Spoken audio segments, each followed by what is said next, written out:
As of April 28th, Friday, USCIS did announce the final count for the H-1B registrations as to how many registrations were picked, how many were duplicate. So they've given all that information. So I thought I'll run through that very quickly. With reference to total registrations this year, there were 780,884. So that's a lot of registrations. It's double. Last year, the total registrations were 484,000, almost that much. This year, 781,000, if we round it off. Out of that, the number of eligible registrations, meaning that there's some people that register, but the registrations get cancelled because they didn't register properly or the payment didn't go through. So the eligible registrations are 759,000, rounding it off. So about 20,000 registrations were declared to be invalid. Out of that, 759,000, the eligible registrations for beneficiaries with only one registration. As we know, the problem and the reason for all these registrations is duplicate registrations.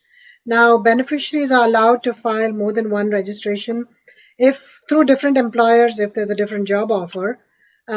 So we've seen that employees have been filing 5, 10, 15, even 20 registrations per person. So if you look at only the persons who filed only one registration, that's 350,000 out of the 759,000. So that's half.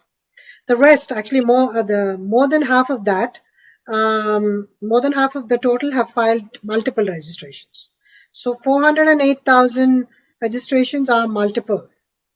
Only 350 are single registrations. This is very significant. Last year, the eligible registrations were 474, and the single registrations out of that were 309. So almost all of them were single. About 165,000 were multiple registrations, and they picked 127,000 registrations last year. This year, they're only picking 110,000, even though the number is so high. So 2 points to note. One is multiple registrations have skyrocketed. More than half the people have filed multiple registrations.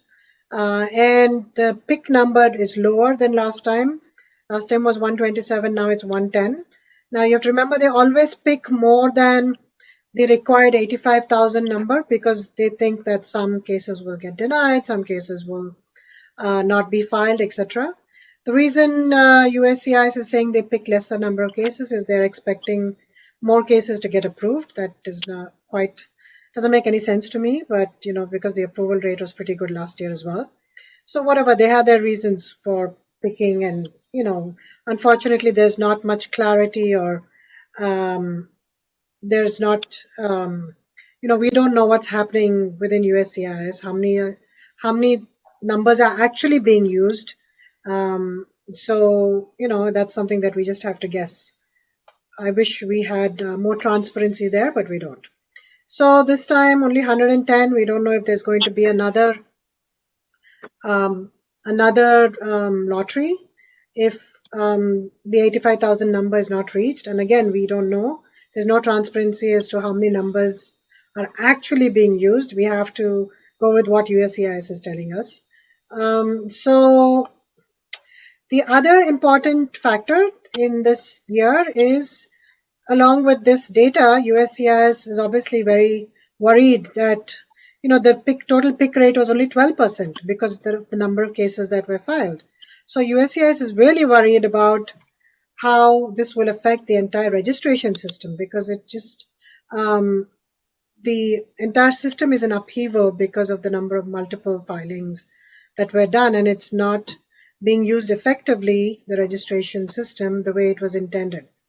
Obviously not a lot of thought was put into it when they allowed the filing of duplicate petitions. So USCIS, in order to protect this H-1B registration rule and to make it effective, they're saying that this year they'll combat fraud in the registration process. They're saying that a large number of registrations were multiple registrations, which I've just told you, much larger than previous years. And this has raised serious concerns that some may have tried to gain an unfair advantage by working together to submit multiple registrations on the behalf of the same beneficiary. So while a beneficiary can file through multiple employers, employers cannot collude with each other or have an agreement with each other to file for the same beneficiary, right? So the reverse is not possible.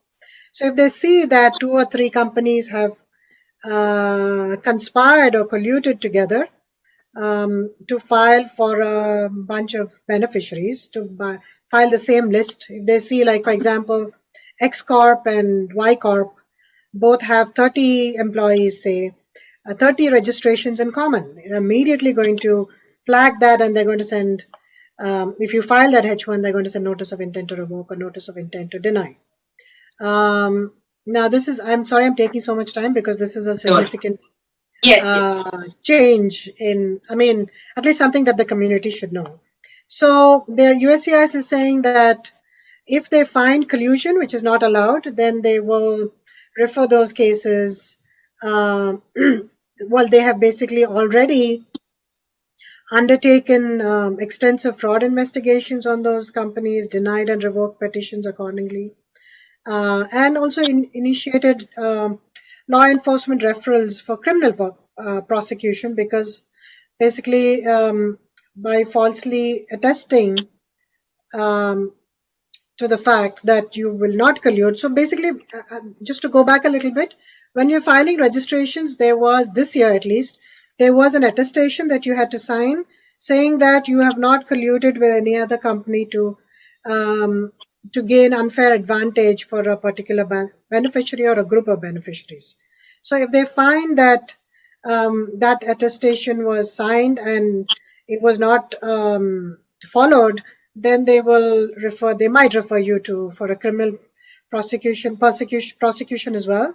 So and they're saying that the H-1B program is an essential part of the immigration system and the economy, and USCIS is committed to implementing it and making sure that it works. And they're, of course, as I said, worried that it won't. And the way they're able to find out this whole multiple registrations and whether there is collusion, because it's very hard to show collusion, is they're saying that they have a software or they have an algorithm or AI which allows them to easily identify duplicate filings and to show and to see further identify if there's any relationship between the companies. So very important takeaway is that if you have colluded with some other company and filed multiple registrations along with that other company, multiple duplicate registrations, then please don't file those H1s, because you will be unnecessarily then putting yourself in jeopardy, and you might be referred even for criminal investigation other than just USCIS fraud investigation. So very important. But another important takeaway is that simply because, say, for example, your employee files a registration with you and then files a registration with 6 other companies, that is allowed. That is not collusion, because you did not discuss with the other companies and file the registration along with the other companies. That the beneficiary did, with or without your knowledge, it doesn't matter. So that is not collusion, because beneficiary is allowed to approach other companies on their own and file multiple registrations. So please, a lot of people have been talking to me and asking me after this email came out from USCIS since Friday. I've been receiving a lot of phone calls from people who did not collude, but they think that they colluded because the beneficiary filed multiple registration. That's allowed by law. The beneficiary is allowed to file multiple registrations, but it's just that you're not allowed to get together with another company and file multiple registrations with that company. So as long as that collusion didn't happen, you're good. So that's my update with reference to H-1B registrations and collusion. So